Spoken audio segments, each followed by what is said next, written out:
দাদা মই গোৱালপাৰা বন সংমণ্ডল আধিকাৰী বিষয়া মহোদয়ৰ নিৰ্দেশত কন্যাকুছি যিখন RF আছে তাত অবৈধভাৱে স্থাপন কৰা গাহৰি ফাৰ্ম আৰু ছাগলী ফাৰ্ম লগতে চাহ বাগিচা আছে, তামোল বাগিচা আছে। এই তামোল বাগিচা, চাহ বাগিচা, গাহৰি ফাৰ্ম আৰু ছাগলী ফাৰ্মৰ উচ্ছেদ অভিযান আজি আৰম্ভ কৰিছোঁ।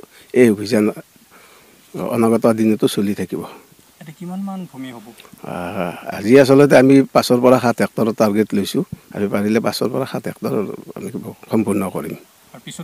পিছতো চলি থাকিব। ইয়াৰ পিছতো পৰ্যায়ক্ৰমে চলি যাব আমাৰ অভিযান। আজি কি কৰিলে?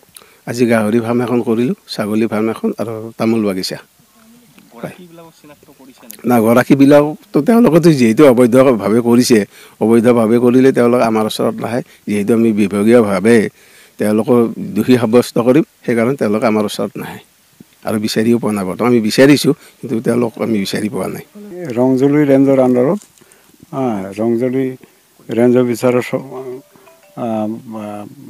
মাতা অনুসৰি আমি ইয়াতে আহিছোঁ। ইয়াতে বহুত আমাৰ ফৰেষ্ট এৰিয়া বেদখল কৰি তামোল বাগান কৰিছে আৰু সেইটো বেদখল মুক্ত কৰি আছোঁ এতিয়া। আৰু বহুত আছে কৰিব লগা। আমি মুক্ত কৰিবলৈ সকলোখিনি যো-জা কৰি আহিছোঁ আজি, আৰু অনাগত দিনতো এনেকুৱা বেদখল মুক্ত কৰিম।